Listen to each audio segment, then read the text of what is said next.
इसे 10 लाख की सैलरी मिलती है, तो भला ये चोरी क्यों करेगा? अरे 10 लाख तो ये एक गेम में उड़ा देते हैं। ग्रेट गैम्बलर हैं। पापा आप क्या जुआ खेलते हो? नहीं, ये रोज नहीं, वीकेंड्स पे खेल लेते हैं। देखा, मैं रोज नहीं खेलता। वीकडेज पे प्रिया के साथ खेलने से फुर्सत कहाँ मिलती है? प्रिया कौन है? मुझे क्या मालूम, इसी की कोई गर्लफ्रेंड होगी। यार मेरी मत मानो, पर फोन की तो मानो कि जिस पे प्रिया का मैसेज आया। कॉल करना फ्री होके। हाँ, बोला। अरे काम के सिलसिले में बात करनी थी। कुछ भी बोलता है। एक्चुअली आखिर में बेबी लिखा है। क्या बेबी? दिल वाला इमोजी भी भेजा है, रेड कलर। आप देखिए सर, उसकी फोटोज भी हैं। वैसी वाली? हाँ। मैसेज में इमोजी भेजना कौन सी बड़ी बात है? मैं भी एक को भेजते रहता हूँ। इनके नाम का बिल मुझ पर क्यों पड़ा? इन पर नजर नहीं रखी इसलिए। इनका साला हूँ, नेटवर्क नहीं जो फॉलो करूँ। मैं तो ठरकी नहीं हूँ, ठरकी तो जीजा है।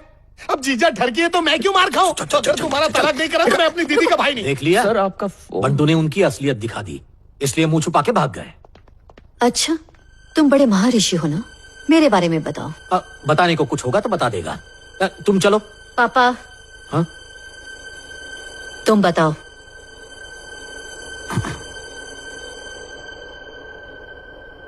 आपकी अपने पति से नहीं बनती। चल। पापा, तुम्हें कैसे पता? आपको अपने कमरे का दरवाजा बंद करते देखा, मैं तभी समझ गया। अब बंटू वो दोनों पति पत्नी हैं, वो दरवाजा बंद करें या ना करें ये उनकी मर्जी है। शादी का नया जोड़ा दरवाजा इसलिए बंद करता है क्योंकि उन्हें प्यार की बातें करनी होती है। शादी के 25 साल बाद दरवाजा बंद होता है ताकि किसी को पति पत्नी के बीच की तकरार न दिख जाए। 6 बजते ही वो सारे काम छोड़कर घर आ जाते हैं।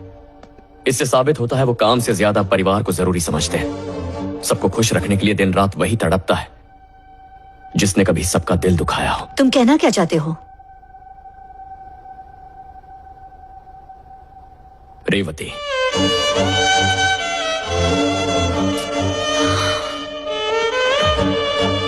सात साल पहले सेक्रेटरी की जॉब पर लगी थी, लेकिन महीने भर में ही उसने रिजाइन किया। क्यों किया? ये बात इस घर में सब जानते हैं, पर अनजान बनने का झूठा नाटक करते हैं। आपके पापा भी।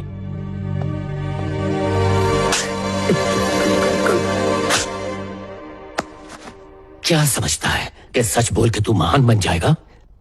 बच्चे जब खाना नहीं खाते तो माँ झूठी कहानी सुना के उन्हें खिलाती है, तो वो झूठी बन गई।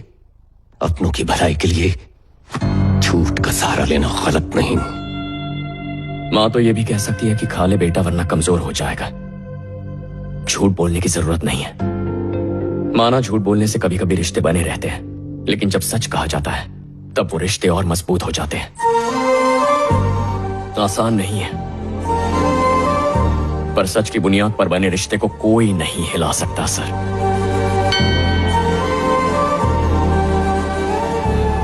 5 बज गए, मेरी आज की ड्यूटी खत्म हो गई। ये एपिसोड खत्म हुआ या अगला भाग कल देखने मिलेगा? जा घर जाओ, ठीक है। See you sir. See you ma'am. Sudhir कच्चा खिलाड़ी है, पहले ही आमू से हार चुका है। वो तो जोरावर के इशारों पे चलने वाला एक छोटा सा प्यादा है। जोरावर अकेला ही कंपनी के लाख का 12 कर देगा। जोरावर बहुत खतरनाक है।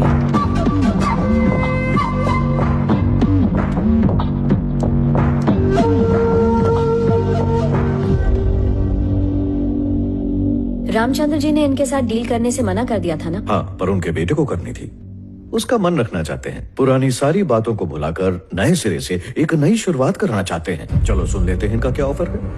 इसी तरह हर दरवाजे को बंद करते रहेंगे तो कंपनी तो बंद करनी पड़ेगी ना। अगर इस बार खाली हाथ भेजा तो तुम्हें हाथ फैलाने पे मजबूर कर दूंगा। उन लोगों से नहीं हो पाएगा, मुझे जाना होगा। रामू, रामू, कंपनी डूबती है तो डूबने दो, तुम बैठ जाओ। निशा, मैं नहीं गया तो प्रॉब्लम हो जाएगी। मुझे कोई फर्क नहीं पड़ता, मेरे लिए तुम जरूरी हो। चलो बैठ जाओ। अरे बीवियां पैसों की खातिर पतियों को दौड़ाती रहती हैं। तुम्हारी वाली ऐसी नहीं है। उछलो मत, बैठ जाओ।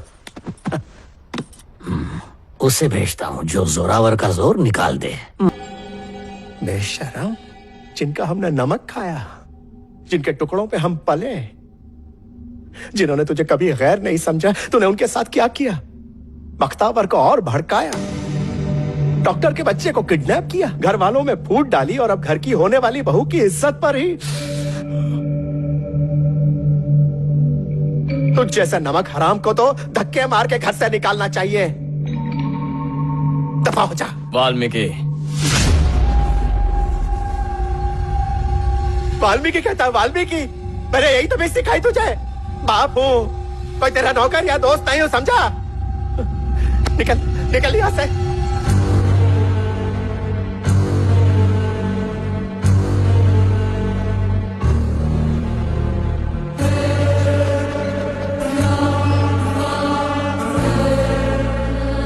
बचपन से हरिश्चंद्र बनते बनते थक गया होगा। मिला बाबा जी का। जब तू पैदा हुआ तो तुझे राजा से रंक बनाने में 25 मिनट लगाए थे मैंने, और रंक से राजा तक के सफर को तुझे पूरे 25 साल लग गए। लेकिन इस बार तुझे ऐसा धक्का दिया है कि दोबारा ऊपर आना नामुमकिन है। रिलैक्स। जी जी मैडम, अभी आता हूं।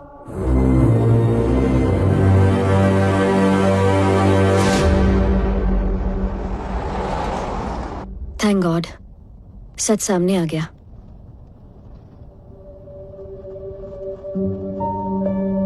तुम्हें तो खुश होना चाहिए बंटू। हम यही बात तो रामचंद्र जी को बताना चाहते थे। मैं भी तुम्हें कई दिनों से कुछ बताना चाहता था।